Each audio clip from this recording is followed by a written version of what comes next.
80 शब्द प्रति minute dictation start करते हैं 5 सेकेंड बाद।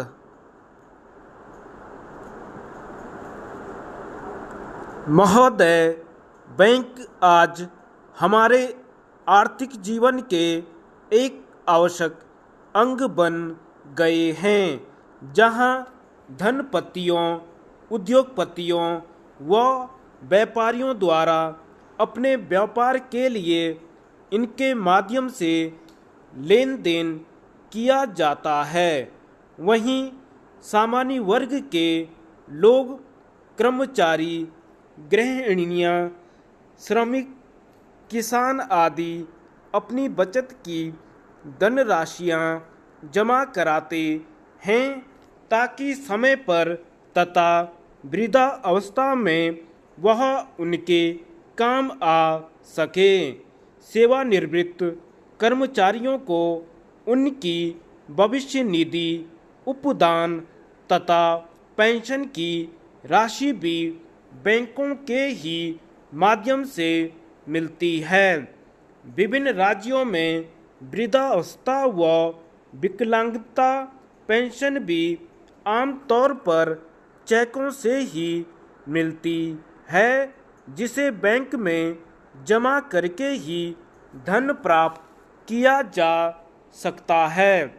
लेकिन बैंकों से पैसा निकलवाने में प्राय उन लोगों को कई बार परेशानी उठानी पड़ जाती है जो अति वृद्धावस्था व गंभीर बीमारी के कारण बैंक नहीं आ सकते या नेत्र ज्योति खो जाने या हाथों के कांपने जैसी अपनी शारीरिक अपंगता के कारण हस्ताक्षर नहीं कर सकते और हस्ताक्षर करने की बजाय अंगूठा लगाते हैं।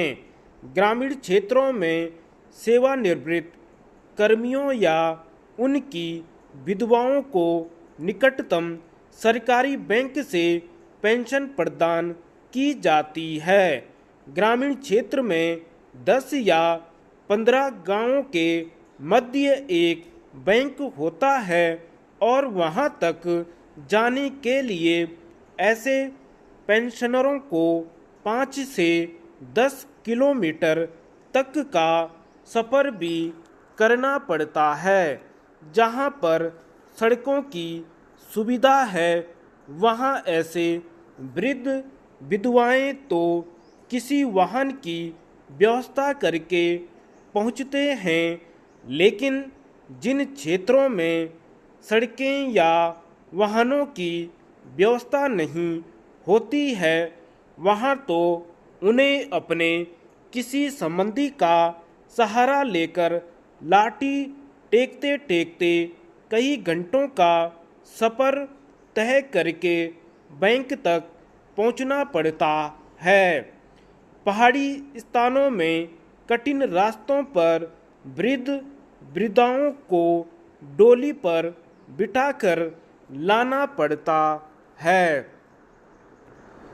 ऐसे ही लोगों की समस्याओं के बारे में न्यू बैंक कॉलोनी पठानकोट निवासी ने हमें एक पत्र भेजा है, जिसे हम केंद्रीय वित्त मंत्री, रिजर्व बैंक तथा अन्य बैंक अधिकारियों के ध्यानार्थ प्रकाशित कर रहे हैं।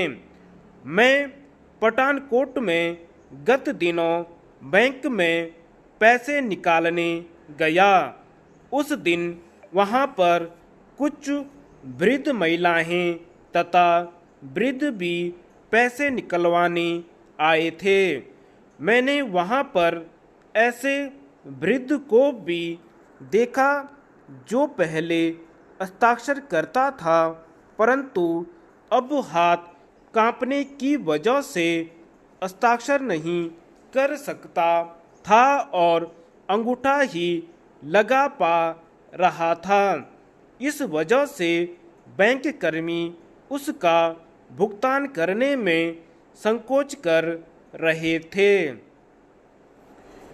उस व्यक्ति के चेहरे पर निराशा व आक्रोश दोनों स्पष्ट रूप से झलक रहे थे।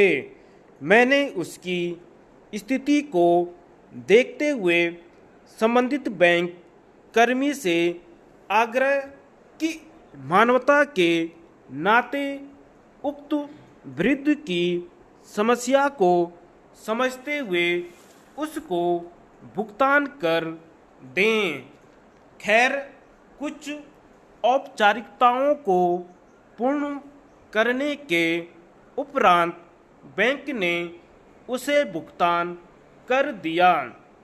इस संबंध में जब मैंने बैंक कर्मियों से पूछा तो उन्होंने बताया कि वे नियमों से बंधे होने के कारण ऐसे भुगतान करने में संकोच करते हैं। धन्यवाद।